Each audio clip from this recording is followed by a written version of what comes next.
Good morning. It's a lovely morning, actually. Good morning.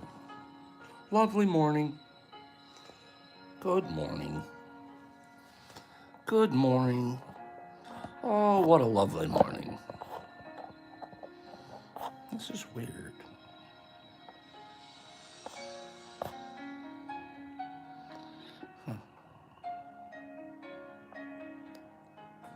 Okay. Good morning. Good morning, everybody. 8 people here. 15 likes. That's a pretty good morning. Something's weird about my feed on my end. Did you guys know that? I'm having a weird feed at my end. Okay, there, it just straightened itself out. Is everybody else's feed okay this morning? CCS, is your feed okay this morning? Looking for feedback. Jolie, how is it? Is everything working this morning? Okay, 2 running. All good. Okay, good. Thanks. Just checking. Is there enough people here to do our first spin? Thanks, Jolie, and all. Is there enough people here to do our first spin? Should we spin once already?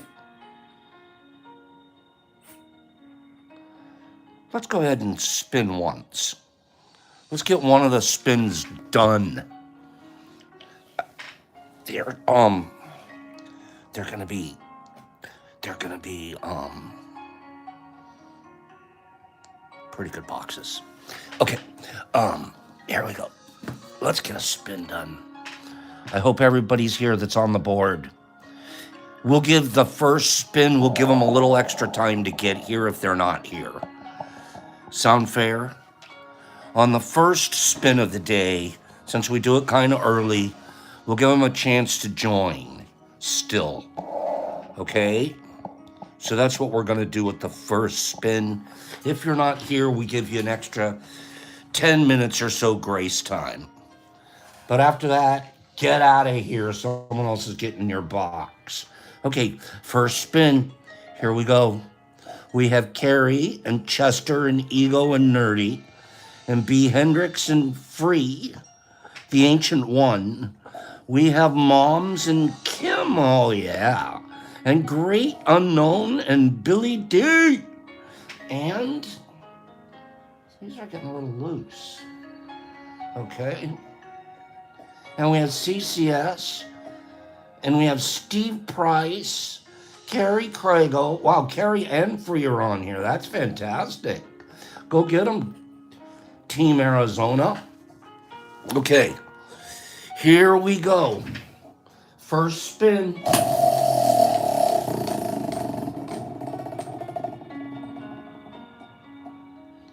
Oh my goodness. Oh my goodness. We never send CCS anything. We just make him work. We just work him like a dog. Today, he won a box. See? Yes. Congratulations, CCS. Wait. Let's get you out of here. You gotta go away. We gotta put someone else's name in there. Before we show CCS's box. We agreed yesterday, most of us thought it would be a good idea to add. Excuse me, instead of just leaving the spot open. Here's how, one of you sent me yesterday. Watch this. One of you sent me, good morning. We still have a box to show CCS's box. He's getting the top box. One of you sent me this dad joke yesterday, okay? So the first person, no, the first three people to answer the dad joke will move forward to the spin board to get your name on the big board. Is that complicated?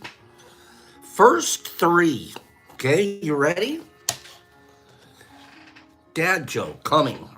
Here it comes.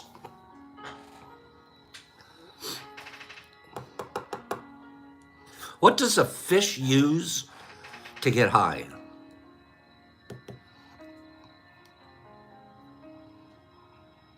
What does a fish use to get high?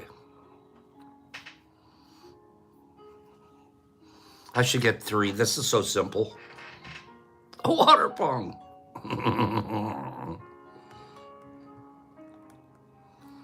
Okay. What in the world would a fish use? Okay. Okay.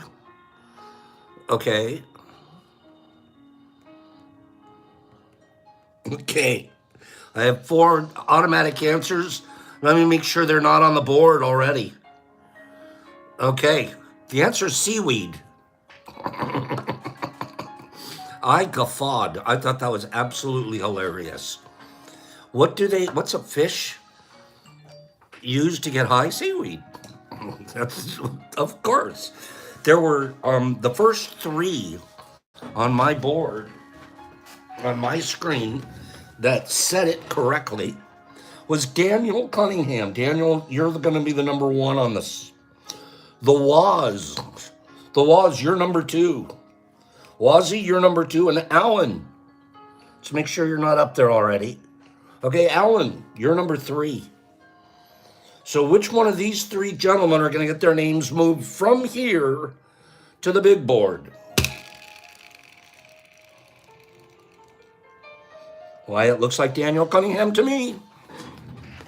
So we're going to be putting Daniel Cunningham's name on the big board. Okay, here it goes. Daniel C.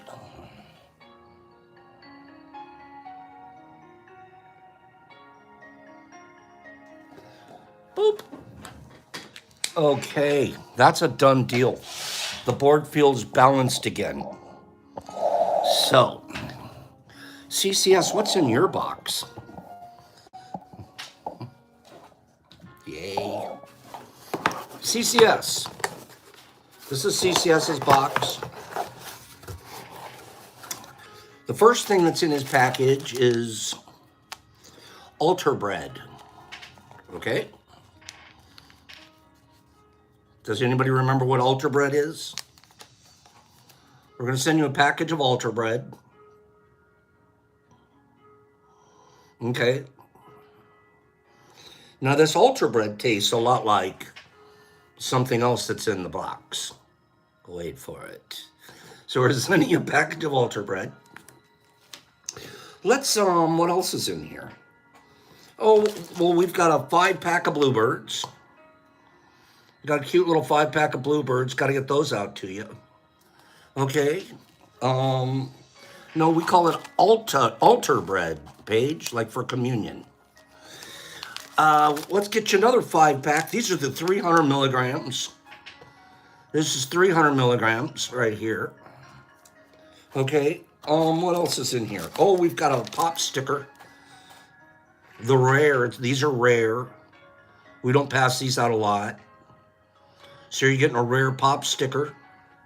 I saw a picture of your flow hood recently, and I was all excited because I saw the professor sticker on the side of your flow hood, CCS. Very cool. What else is in here? Let's put in, this is almost 2 grams of Thrasher. A beautiful Thrasher fruit. Almost 2 grams. What else is in here? Well, this is in here. This is 3 grams of Ghost. There's 3 grams of Ghost. Those are pretty good. And what else is in here? Oh, there's about 3 grams of freeze-dried Apes. So the Apes and the Alter Bread taste very much alike. Just so you know. You're gonna try these, and you're gonna try one of these, and you're gonna. I can't tell. I can't tell. Blind test taste. I can't tell the difference. So we've got this, and of course the bread, and then Thrasher fruits, and then caps, and more caps, and slaps, and that's your box for this morning, CCS. Congratulations, do me a favor. Get me your address at the Detroit Mush Lab. If there's anybody on the planet that knows what my address is, it's CCS. You guys should know this. He built the site. Hey, CCS, reach out to me over at the site you built, okay?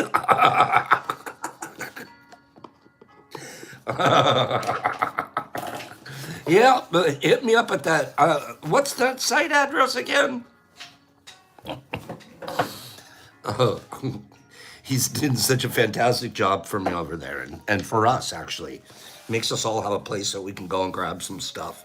And believe me when I tell you, you can't find it cheaper or better. You just can't. You may find it as close. You may even find cheaper stuff, but just listen to what I just said.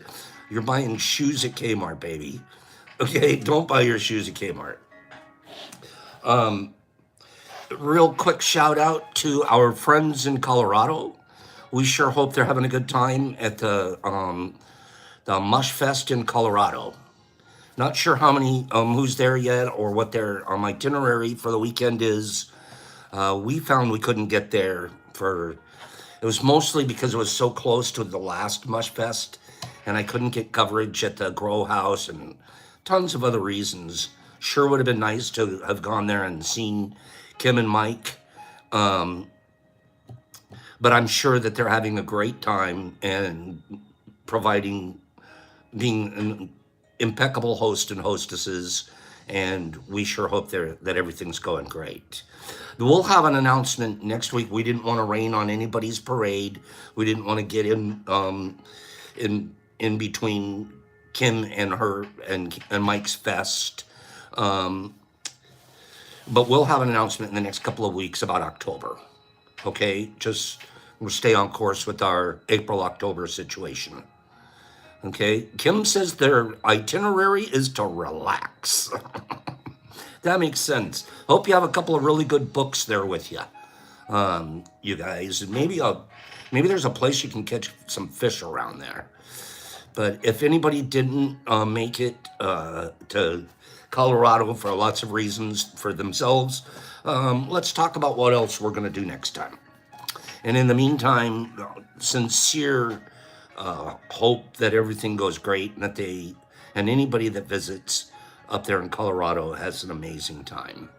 So, and thank you to Kim and Mike for stepping out and providing this opportunity for people to get together. So it's a beautiful thing, and deep down inside, Pops appreciates it quite a bit.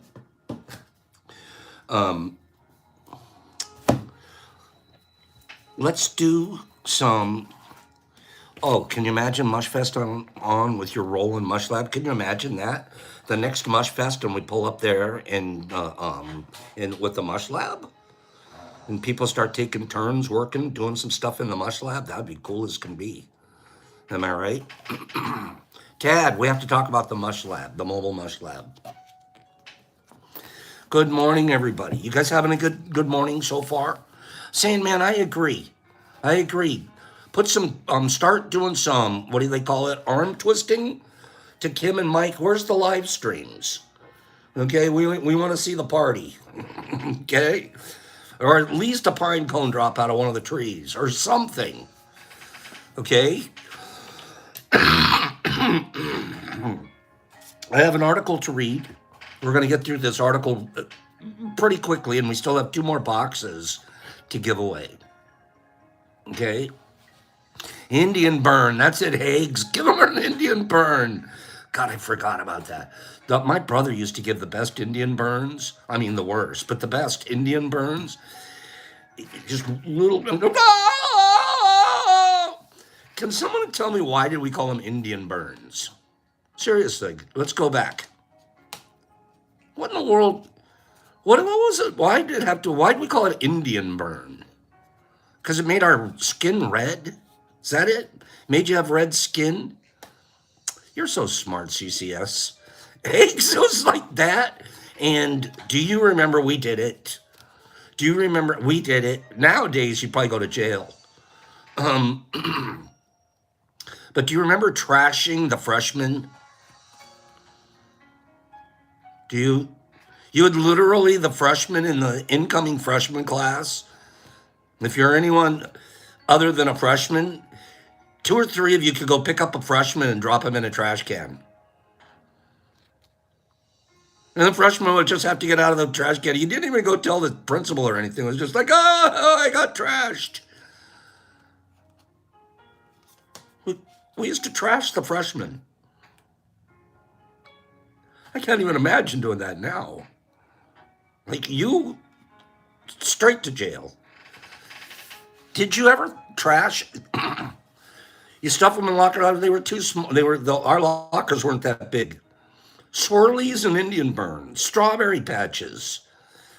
I got dragged in the boys' bathroom, got in trouble because I was screaming. I got whomped on and turned out just fine. One of the only times I've ever lost a fight in my life. True story. I was the trash guy. It wasn't fun. I knew it. I knew there was going to be a trash victim out here. Okay? Because I have to be honest, I wasn't a bully. But man, if guys are going to throw a freshman in the trash, let me help. Yeah, I'll grab a leg. Okay, sure, I grabbed a leg or two in my time. One of the only fights, Pops, when he gets in a fight, he always wins. Because if I'm not going to win, I bring equalizers with me. So I have a confident level of, if I'm going to fight, it's an over deal for you. Okay, one way or another, Pops is taking it down. But, fourth grade, fifth maybe, fourth or fifth grade, Pops got his ass whooped on the playground. Whooped. I'm talking about go home crying with a black eye. Whooped. Somebody asked Pops, why? What did you do at recess that got your ass beat? We had twin brothers, John and Jim Harrington. Big Irish boys. They were in my grade, but they were like twice the size of me. And these boys, the Harrington twins, okay? The Harrington twins believed they were wrestling fanatics. We're talking, this is the 1960s, when it's like, what, Freddie Flair and Andre the Giant and the most bogus wrestling you've ever seen. It was so obviously not real. Okay, it was, come on, back in the day. Now there's an entertainment factor that's pretty huge. Back then it was like, are you kidding me?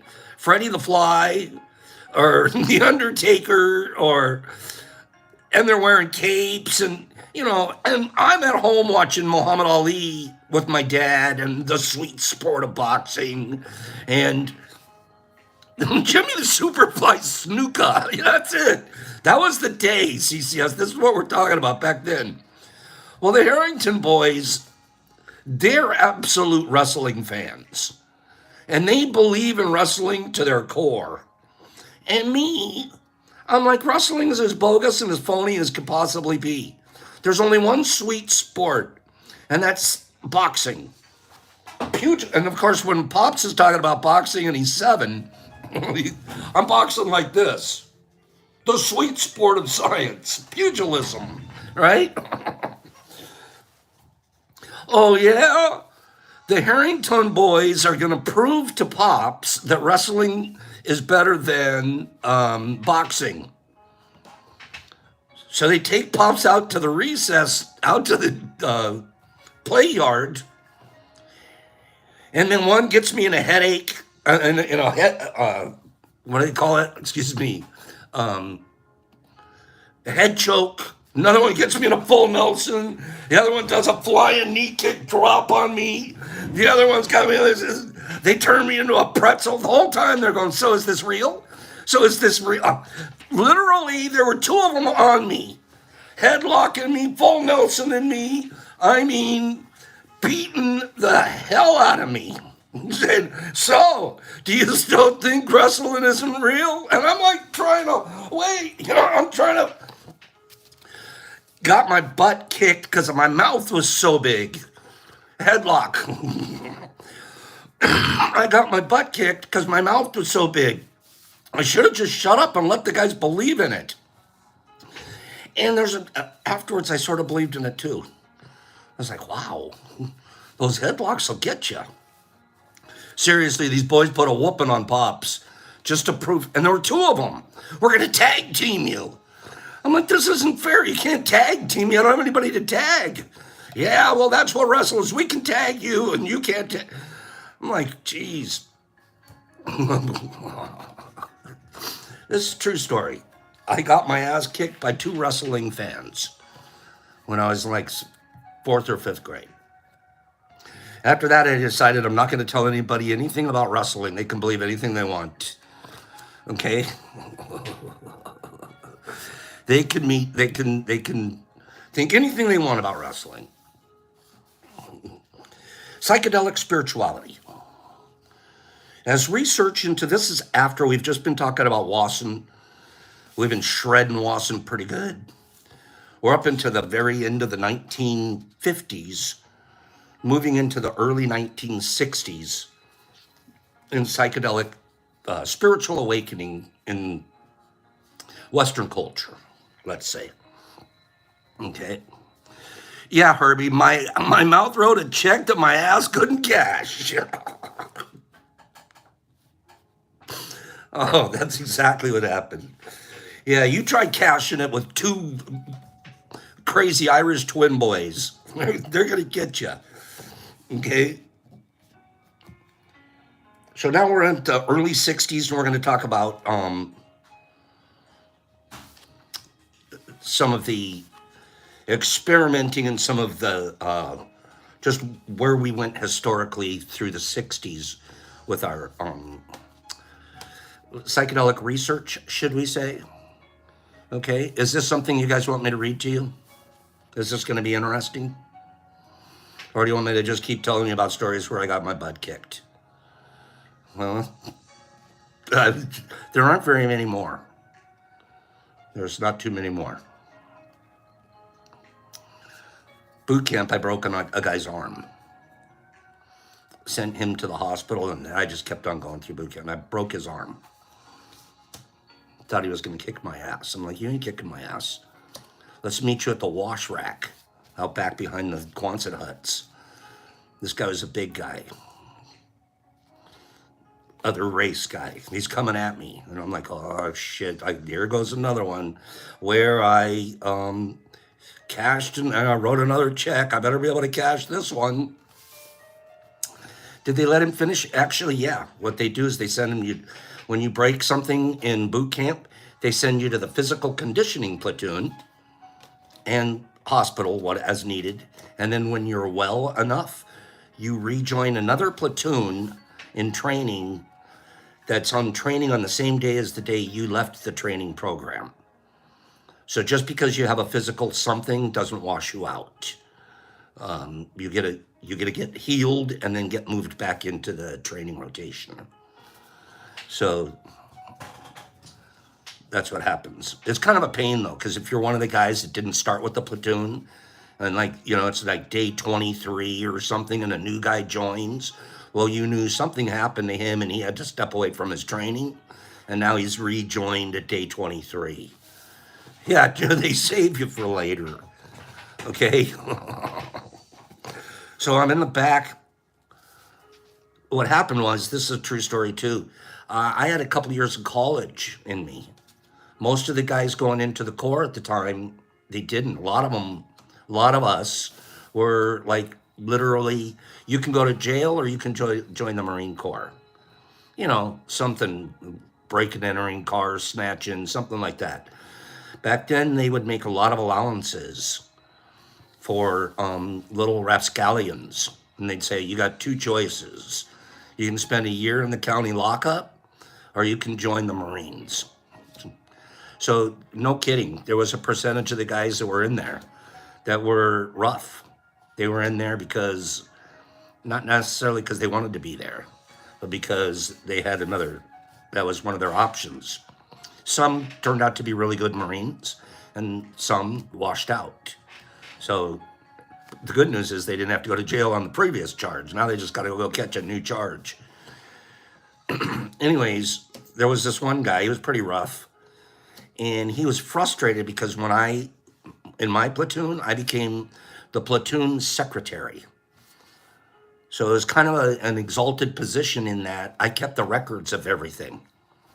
The drill instructors looked around a group and they said, okay, Kirby, you're going to be the platoon secretary. Well, the reason they picked me, because they had already gone through our record books, and they saw I probably, of most of the guys in the platoon, had the highest level of education going in. It wasn't because I was special or did anything wonderful. It was just like they pre-looked at it and go, oh, this guy, let's give him a shot at being the platoon secretary.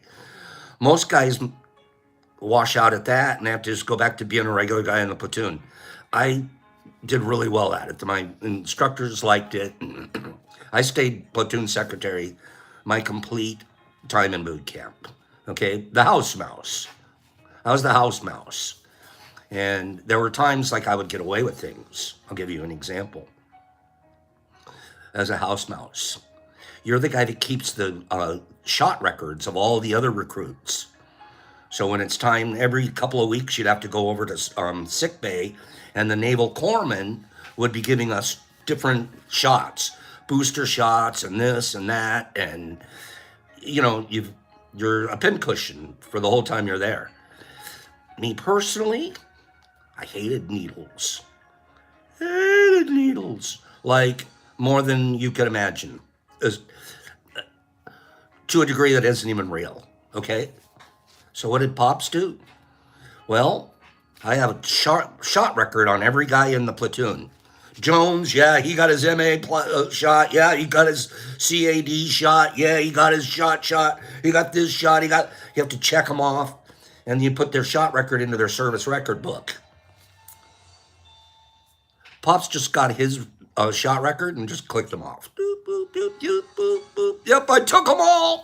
Stuck it in my book, and I had shots checked off before they were even taken. That was my biggest thief thing, when I stole my shot record and checked them all off. So I might have got 2 shots the whole time I was in there. Okay? I'm not telling you to do what Pops does. I said to do what I say, which is don't do that. Okay? But it's a true story. I would just keep track of my own shot records. Oh, yeah, I did that one. Okay. Not impeccable at all. So now I'm the platoon secretary. Well, this guy, he thinks he should be the platoon secretary. And he's riding me all the time. You got it made. You got it. Sometimes they would have to go out to close order drill, COD, and close order drill, which is practicing drilling. 1, 2, 3, 4, get up the floor. 3, 4, 5, 6. Don't you know where it's gonna hit? 5, 6, 7, 8. Yeah, a pain in the ass in San Diego, in the middle of summer, 112 degrees, and you're doing close order drill. Sir, can I stay back at the squad bay and update the service record books for the last 2 weeks? And of course, Kirby, fix that up for us. And I got out of a ton of close order drill because I had so much work to do in the squad bay. That was another way I took advantage of it. But other than that, I was a really strong Marine. Number 1 in my class in shooting, marksmanship, and that always went far in the Marines. And I was probably number 3 or 4 in the obstacle course. So because of my rugby background. So I didn't need the extra fitness that some of the guys needed at that time. So this one guy, he's pissed off at me, and he's been riding me, and he's been giving me a hard time, and now it's reached the point where I got to deal with it. There's enough peer pressure. Kirby, let you. Oh, he got you on that one, and I'm like, all right, bro, that's it. Meet me at the wash racks, and I'm shaking.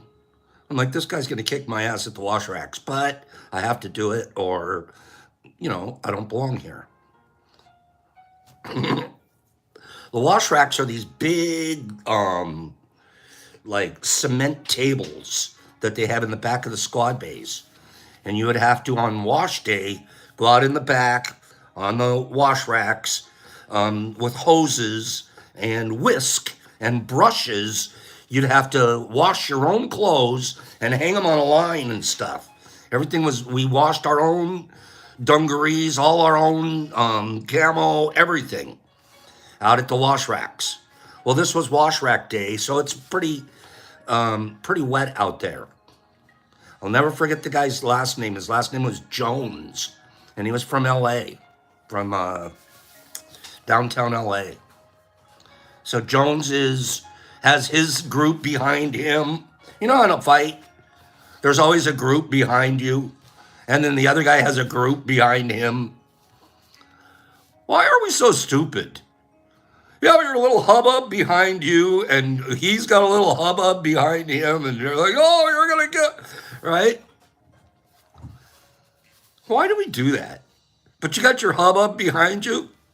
Well, he has his hubbub, and I had a couple of hubbubs behind me.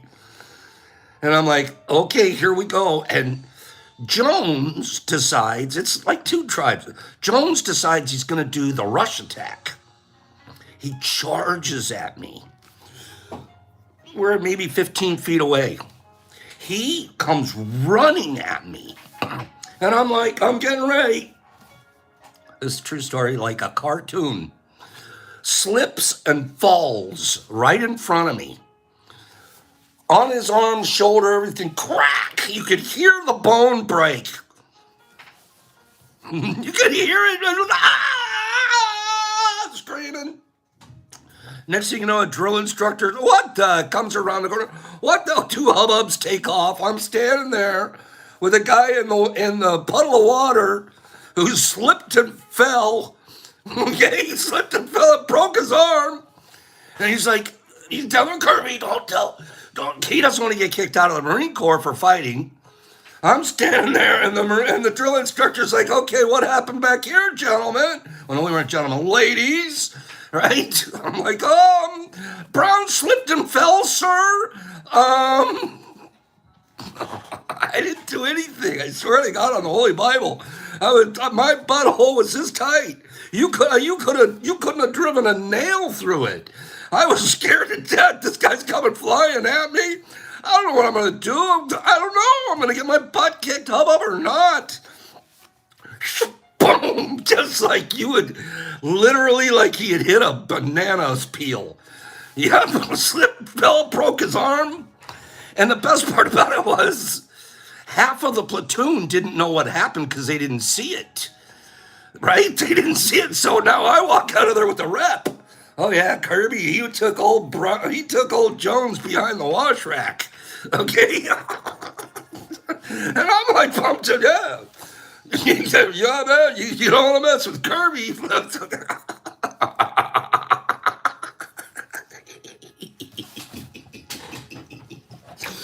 Luckiest thing that ever happened in my life. I'm strutting now. Especially because if anything else, at least I stood there and I didn't flinch. Okay? At least I didn't flinch. But half of the crew, they didn't even see it. They're like, and now the story, of course, starts getting bigger and bigger. Oh, and then he had him in a full Nelson, and then he stomped on his arm, and then he...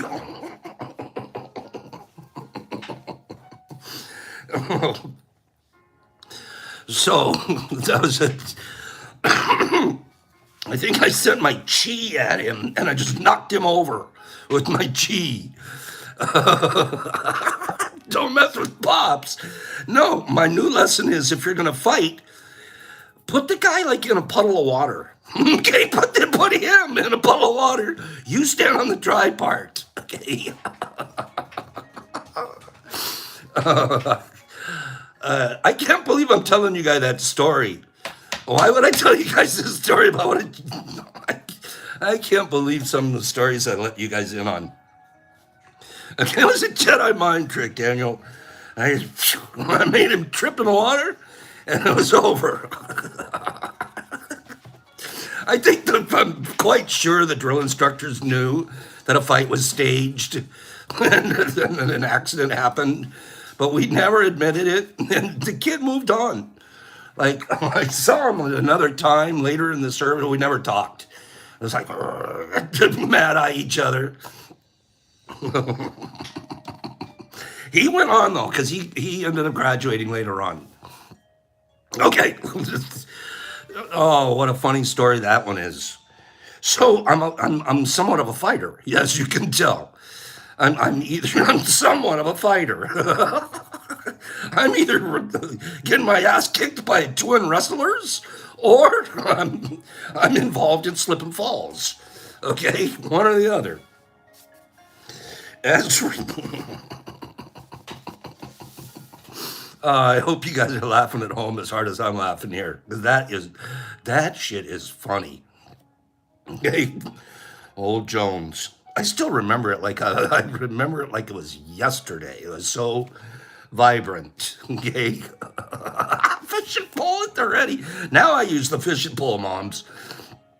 Okay, as research into the psychological benefits of LSD continued in hospitals around the world in 1960, a small group of clinicians sought to uncover similarities between the cognitive effects of psychedelics and standard descriptions of spiritual experiences found in various world religions.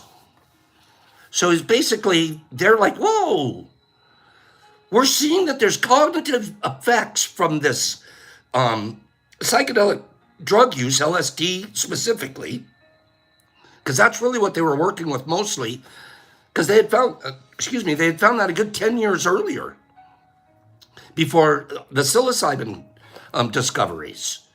And now they're saying, oh, wow, psilocybin does a lot of the same things LSD does in these couple of years, early 60s. Now we have a small group of clinicians who are going, you know what? Is this just clinical cognitive effects that's happening? Or are there spiritual effects? How is this echoed and equaling to a lot of the religions that we have in the world? And don't forget, you got to say early 60s or 60s and themselves. What a time of discovery culturally. A lot of new religions coming, a lot of people questioning the religions that they're in, a lot of social mores changing. All of that's happening in the 60s. So now we have this group. In one study in particular, it's now called the Good Friday Experiment in 1962. Okay, listen to this. Be careful when you do experiments. One of the biggest things I would say about being careful when you do experiments is it's the tough thing to do because you're bringing an hypothesis to the table. So it's like, I have an idea. I think this is going to be this is the hypothesis. But sometimes we engineer the tests to grant us the answer that we're looking for, rather than it being a neutral scientific test. You have to be careful. You sort of you coach the experiment up, and it sort of slants in your favor. That's not good science. It's the exact opposite of good science. In 1962, so now we have Harvard psychiatrist Walter Pahnke and psychologist Timothy Leary. They administer, this is in the Good Friday experiment, they administered 30 milligram doses of Sandoz's synthetic psilocybin.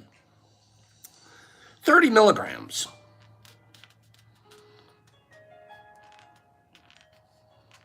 So it's 30 milligrams. 3 grams? Help me out with that.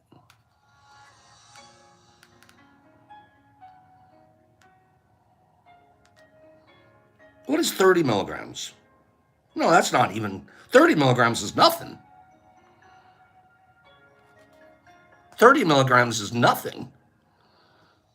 No, it can't be 3 grams. 300 milligrams is only a third of a gram. This is a tenth. 0.03. It's only 30 milligrams. That's not very much.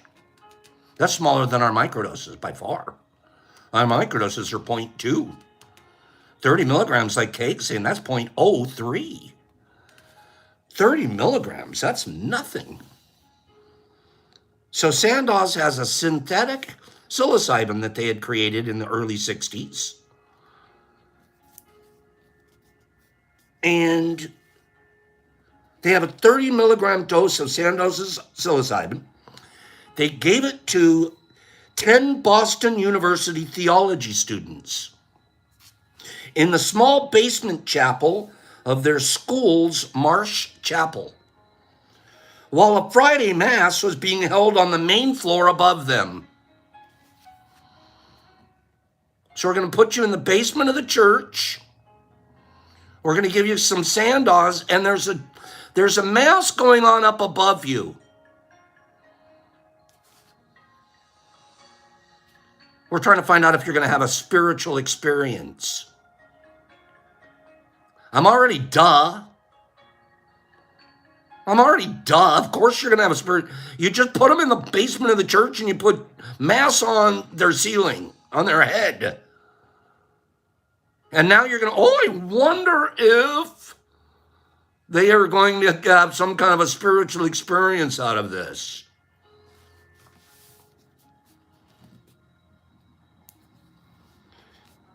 The goal of the study was to determine whether the drug would induce a mystical experience in that experimental group. As a control, a second group of 10 students was given niacin capsules. You get niacin, you get psilocybin. Get in the basement underneath the Mass going on up above you.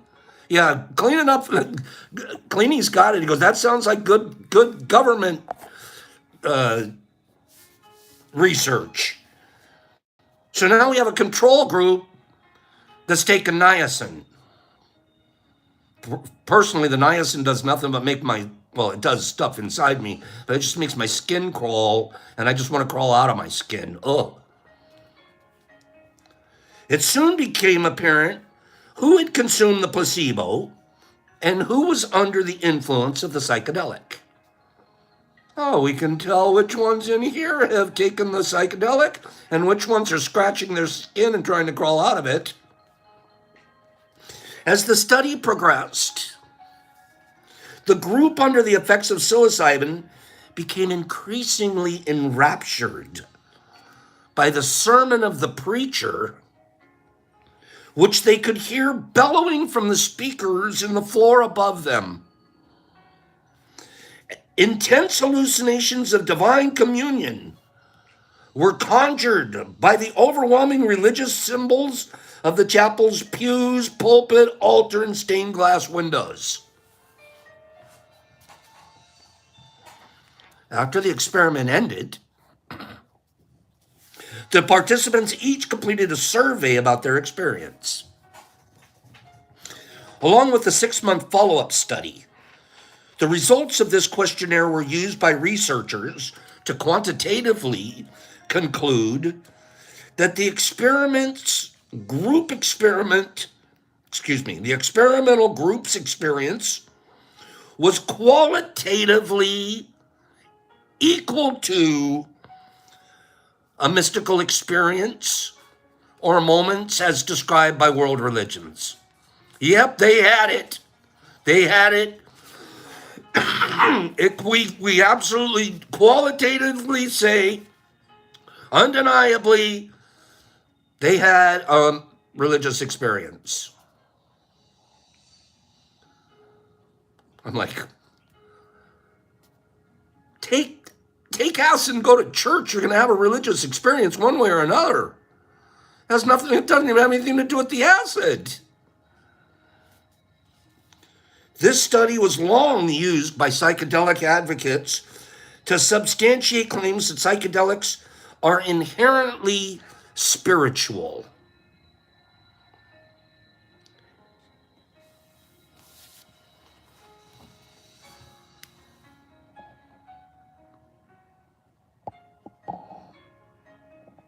Now it turned it into a spiritual drug instead of a medical drug.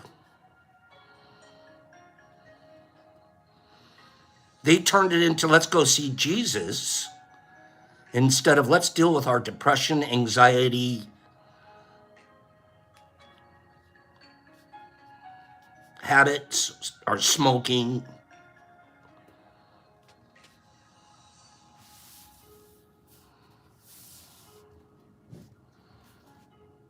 That's when it happened. That was the twist right there. This has to have something to do with religions and something to do with mysticism and something to do with something like, oh, greater than us. No, man, you're the healer. You're the healer.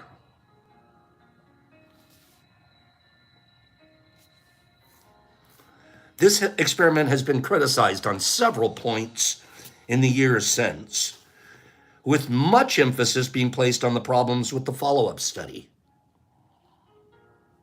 Remarkably, flaws in the experiment's foundational premises and design are rarely discussed. We just discussed them.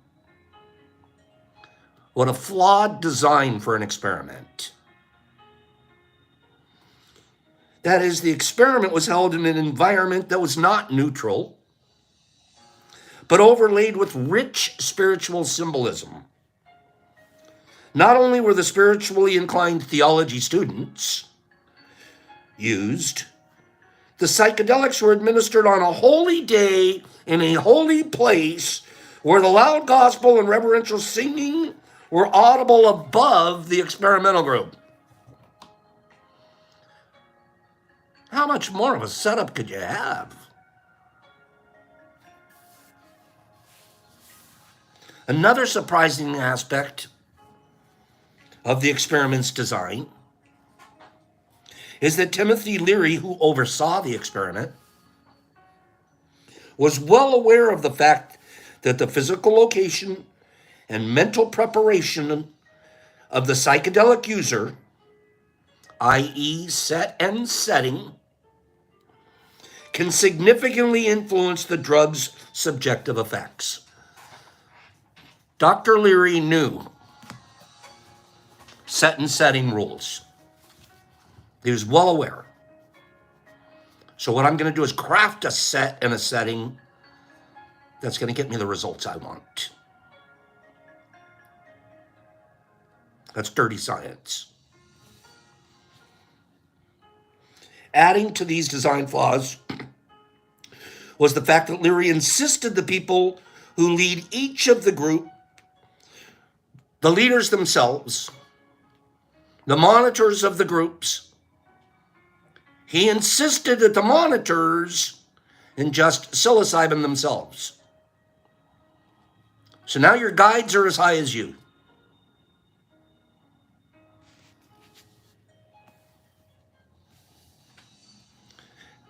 Interestingly, these leaders and their feedback reports were never included in the final report.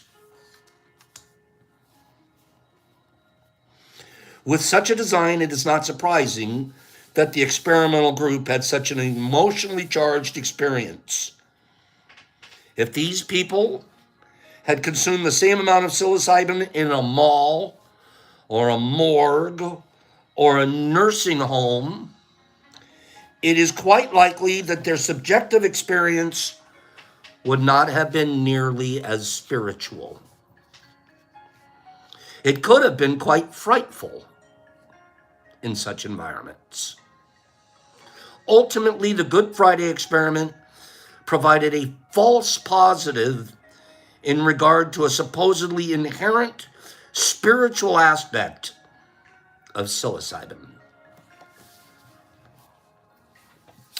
We have more to cover next week. We're still early in the 60s, and we have the scientists putting out faulty information that's already going to start clouding the future of psychedelics for the next 50 years.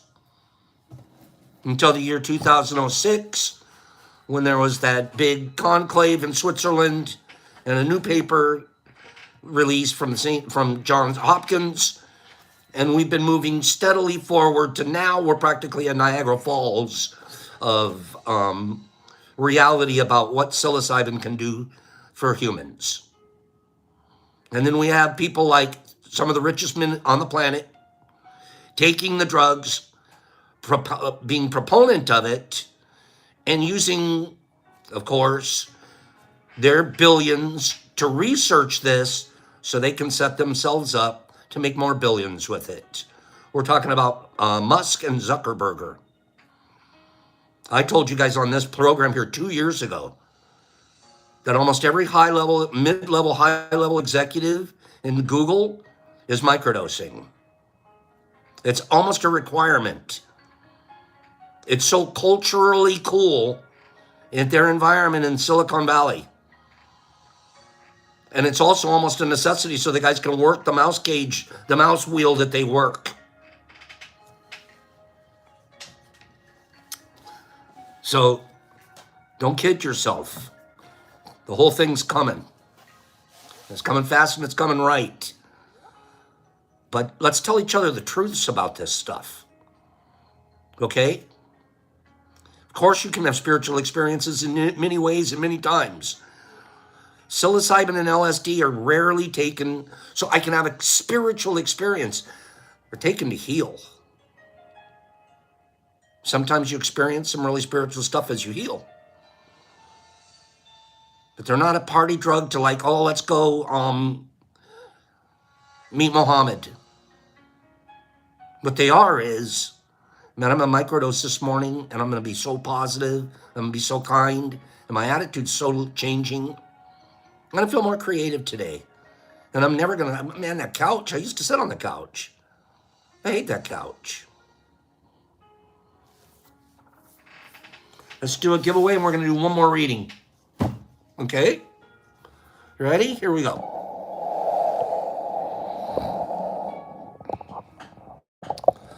Let's spin to win.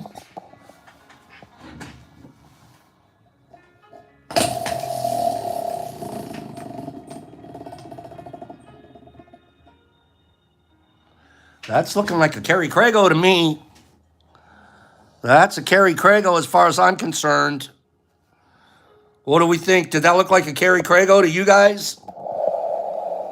That looked like a Carrie to me. Congratulations, Carrie Crago.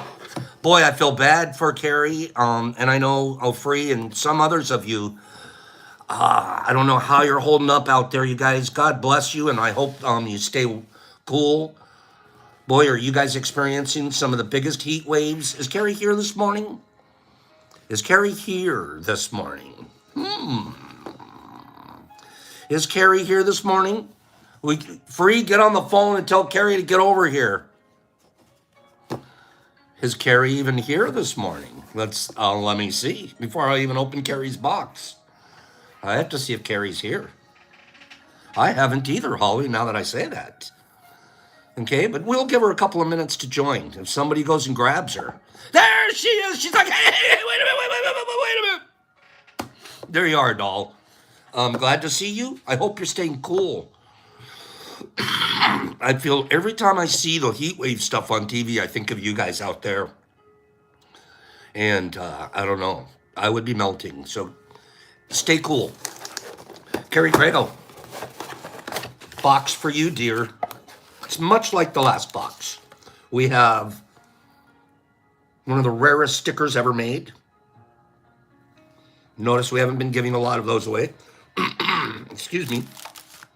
You're also going to get some Altar wafers. Okay? You're going to enjoy the taste of these because they taste a great deal like these, which are your freeze-dried apes. So you're going to get these, and you're going to get the freeze-dried apes. Then you're going to get a thrasher fruit. And you're going to get capsules. And that's not enough capsules, so we're just going to give you some more. And then we've also got another 2 or 3, 4, 5, I think it's 4 or 5 grams of Ghost. So we're ghosting you, we're thrashing you, we're aping you, we're wafing you, we're capping you, and we're capping you. Then we're going to slap you. Carrie, get me your address at the DetroitMushLab.net. And we're going to get this mailed out to you. Okay? You guys, give me some feedback. Say the boxes are looking bomb, Pops. Those are some badass boxes. Those are worth sending out. Those are some badass boxes. All right? Johnny, you can't buy a box, but you can buy any of those individual things that are in there. All right? So, Carrie, I can't wait to send that to you. Let's do our spiritual reading for today. We'll do one final giveaway, and we'll set you guys free for the weekend. So, giving up no longer works. Giving up no longer works. Burning your way to center is the loneliest fire of all. You'll know you have arrived when there's nothing less. You'll know you've arrived when you have nothing left to burn.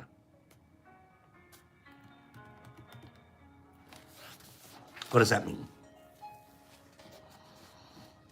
You burn your way to your center. You knew, I'm there because I have nothing left to burn.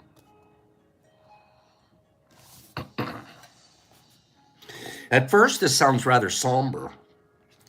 But from Moses to Buddha to Jesus, the deepest among us, I'm going to say to Pops. Let me put Pops on that list.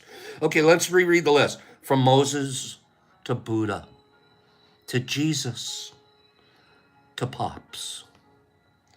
The deepest among us. Okay, how was that? That was a pretty good one. Huh? Put your name at the end of this list. From Moses to Buddha to Jesus to you. The deepest among us have all shown that living is a process of constantly, listen to this, I'm older, and I figured this out 3 or 4 or 5 years ago. True story. Do you know that saying? There's a saying. It's a bumper sticker. The guy that dies with the most toys wins.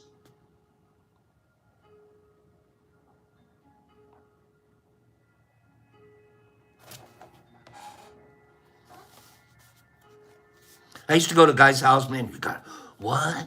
You got a boat, and you got 2 jet skis, and you got a motocross, and you got a sand rail, and look at your RV, and you got, counting up all these, all the money that it spends to maintain them, polish them up, keep them from rusting. All of the attention that you pay to your little gods, your little belongings, your little show-off machines.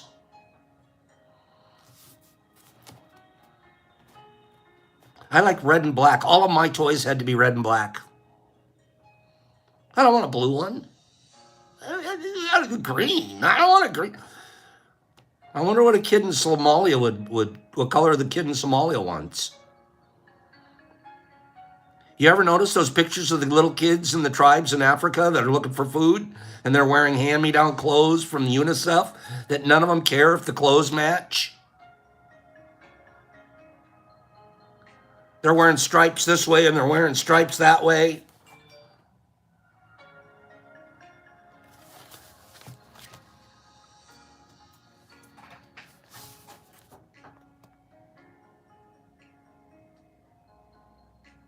The deepest among us have shown that living is a process of constantly paring down until we only carry what is essential.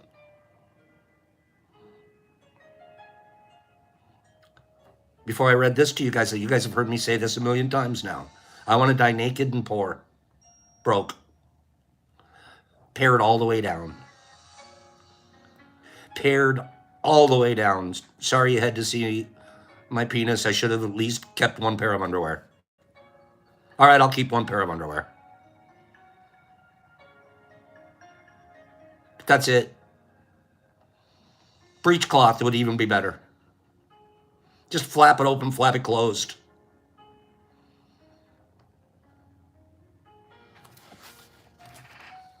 The deepest among us could get there. How much stuff did Jesus carry around? How much stuff did Moses carry around? One golden staff, that was about it. Yeah, hey, some just keep one jockstrap, that's it. How much did any of these, what did they carry around?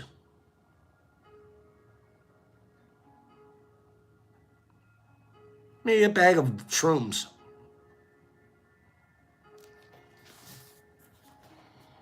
It's the same in the human journey as in the natural world. As the center grows stronger, what once was protective turns into a covering, like tree bark or snake skin. That is, the bark and the skin is now in the way. And sooner or later, we as spirits growing in bodies, we're faced with burning old skins like rags on sticks to light our way as we move deeper and deeper into the inner world where the forces make us one. When faced with the need to keep going inward, we are confronted with a very difficult life choice. Listen to this. A very difficult life choice. I'll give you an example. You have to carve up your grandmother's table for firewood to keep your loved ones warm.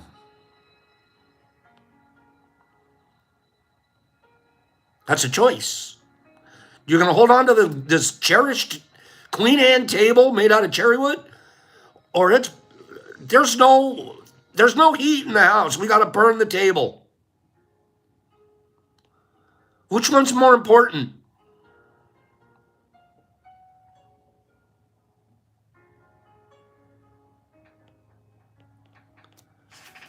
How about this one?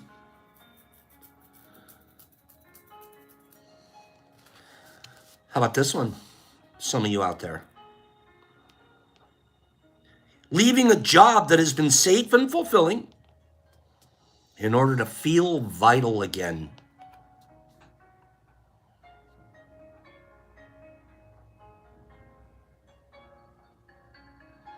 You're bored, you're an old cog. Yep, I got my watch. It's okay job. Try feeling vital again. Well, I got to hold on to the job because I make X amount of money in my salary. Pare down. That's the pare down part.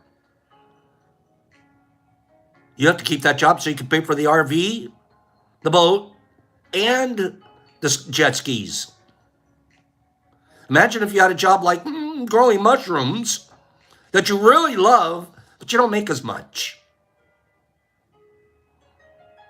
Could you sacrifice the RV for that? Could you sacrifice any of your assets for that?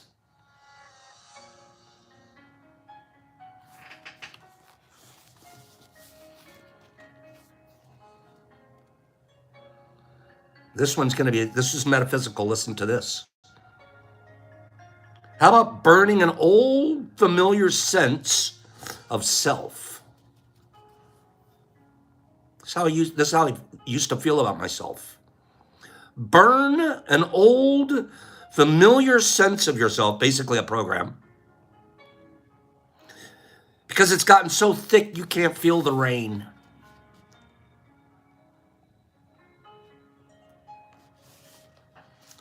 In truth, always needing to stay immediate by removing what is no longer really working.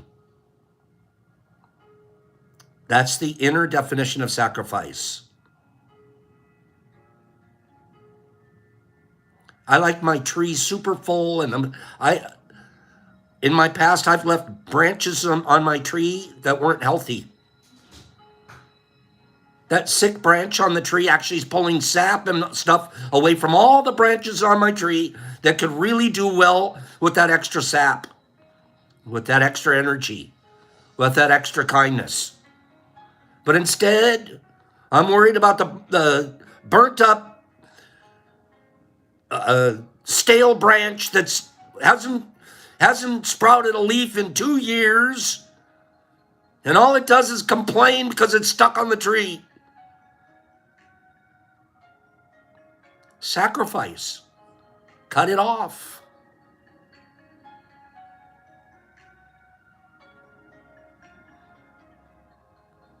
I'll guarantee you by next season you don't miss it.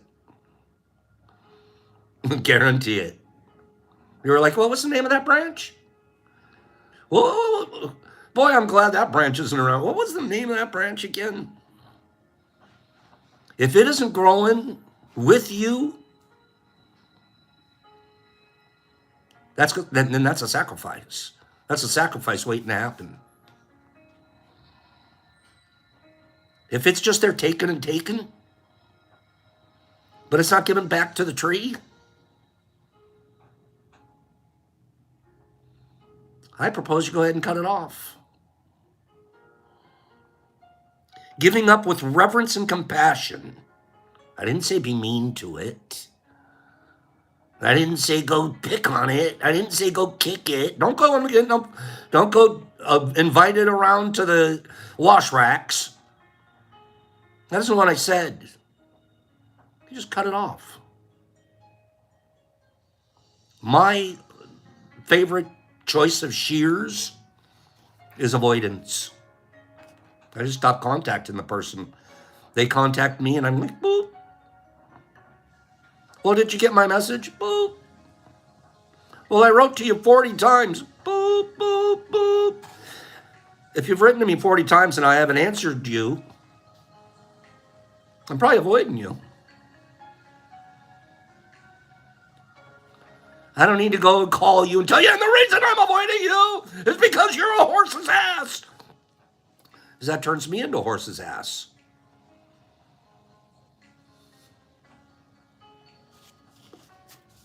You give them up with reverence and compassion. There's a reason they are what they are and the way they are, and it's not my job to change it. Hanging around me for the last so didn't make a difference. They're still them. Okay. Boop.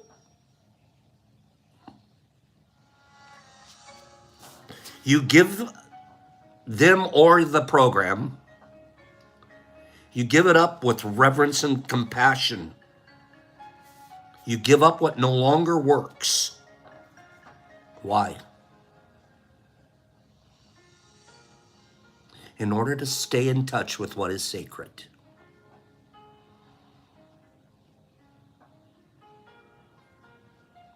You give it all up, that you sacrifice those things that are weighing you down. You can pare you down to a set of loincloths in order to be able to recognize and accept what is sacred.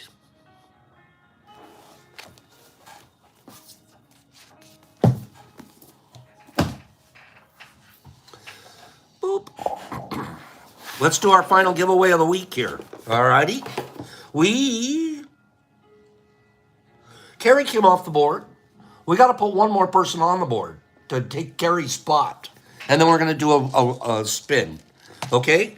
In order to get on the last spot on the board for the week, we're going to go for the number game. Pick a number between 1 and 50. You can say up to 3 of them on one line. I have the number, go.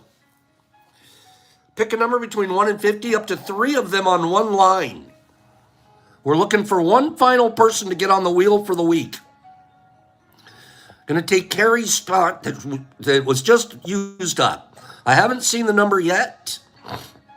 And here we go. We're looking for one more number for the week. Looking for one more. Just give me 3 numbers on one line. That's giving you 3 chances. And then if you didn't get it with those, there we go. There we go. It's Dev Boy. Dev Boy with a 13. Dev Boy, next time do me a favor and separate your numbers. It would make it easier on me. Okay? But he said 13. And the answer is 13. So Dev Boy, whoops. Let's get that Dev Boy on the wheel. Here we go. TV Boy. Okay. Here we go. Final box spin of the week.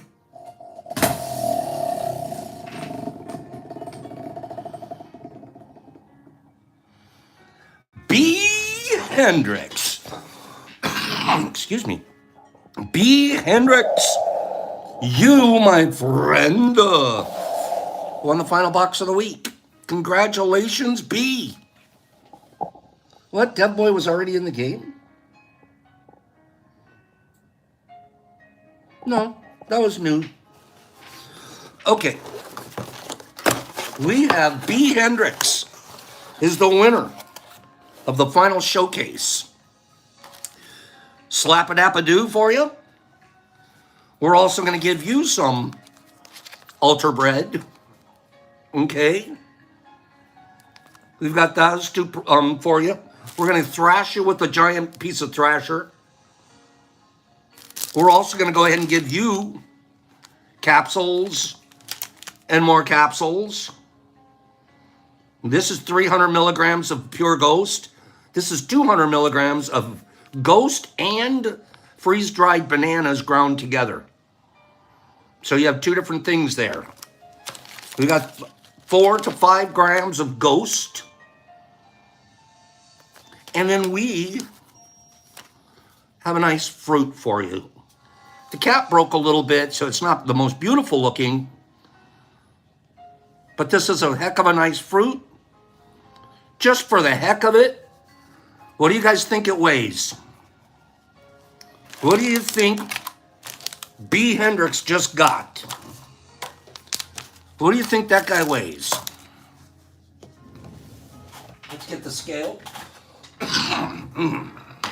Let's see what B. Hendricks has. Oh, you guys are all a little on the lightweight side.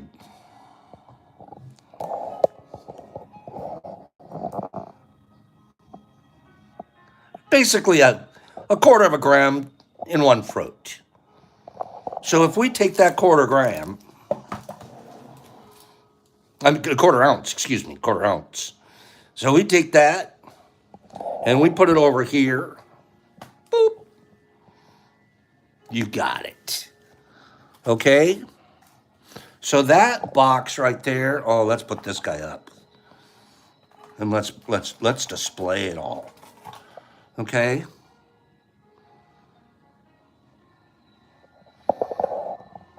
B. Hendricks, do me a favor and send me your address at the DetroitMushLab.net, and we'll get this sent out to you. 3 beautiful boxes today. I have so much fun making them. I'm not kidding. I'm like, and then if I put this in there, and I got to put a dash of this and a dab of that and a diddle dash of this. And I love you guys very much. And I mean that. You guys make a profound impact on my life in many ways. having to be here at 9 o'clock, not having, but committing to being here at 9 o'clock every morning and being prepared and being on the ball and not wanting to let people down has been a huge motivation for me. I thank you guys for that. It's been a huge motivator to me too, to try to live the life that I prescribe to live. I fail, I make mistakes, and then I usually come here and tell you guys about them. And I come here and I confess. So thank you for being my confessional priest as well. All in all, I am the most blessed man that I personally know. And a lot of it's because of my friends here. So you guys go have a beautiful weekend. And we'll see you here next week. Let's keep doing this. Let's keep doing this. Let's keep growing this thing. Let's keep pushing towards the top of goodness and kindness. And let's try to be good examples too. Okay? Let me scroll you guys out of here. Love you. Thank you for being here. And thank you for being my friend. Jess, Joss, and Carrie Craig. Oh, you're amazing. And Wazzy. And Jonathan K. and Marky. And MDK. And Mike Barry Ball. And Daniel Cunningham. And City and Ego. Aren't we blessed, Ego? And Walk and Talk. And Kimberly Bolden. Look for a live or two later. We will, Kim. And you enjoy that weekend up there, girl. Holly M. and Green Table and Clean Grow and Niffer. And Just Joss and Greeny Tables. Don't you love the crew, Greeny? And Daniel Cunningham and Laura. You're awfully divine. Have a divine day. Hi, Paige. Johnny S. I don't have stickers for sale, John. And if you do put an order in, I'll throw some wafers in. I don't have stickers for sale though, bro. Hank Derbs and Taddy. I love you, Dad. And you too, Hanky. And Benny Ben and Mush Mouth. There's Mushy and B. Hendricks. Give me that address, bro. Here we go, Hags. Here we go. Whoa, whoa, whoa, whoa, whoa, whoa, whoa. Snap. That's what I think of, Hags. Have a great weekend. Just Joss, Holly M, Ego, Mike, and Jolie. Hi, Jolie. Thinking of you. Carrie Craig. Oh, Jesus Christ. In Australia. D. Anderson and Wes Smoke and Holly and Cleany and Billy D. And Mark Zamaron and Niffer. And Kimberly. And Marilyn Hodge and MVP. There's MEBP. Hi, Mike. Nerdy. Have a good time up there, Mike. John S. and Herbie and Ego and Aaron. Hi, Aaron L. Cleany and Grady and Jesus and Kingy and Sandy. Sandy, love you, bro. Holly and Niffy and Mikey and Sue. Hi, Sue. And Jesus Christ and Skip Trippendale. Skip and Salute. MDK and Sandy. And Silly Gal and MVP and Daniel. And DV Boy and Johnny S. Yeah, we don't sell the stickers, bro. The DetroitMushLab.net. Go there and check out what we do have. Okay? MVP Mushmouth. I know, that's this weekend. Loud Mushmouth, you going to the race? MVP Sue, Rostaman. Peace out, Doc. Just Joss Streety. Love you. Hurry, there's that funny man. Cocktail waitress and MVP and Free. Stay free and stay cool free. Herbie and Jimmy Max and Johnny S. So John, you can't order stickers. I don't sell stickers, but you can go to my site, the DetroitMushLab.net. And there's all kinds of stuff over there. So check us out, please. Okay? And Jesus Christ and Daniel Cunningham and the Waz and Mushmouth and peace, love. Be kind to yourself, be kind to others. Out.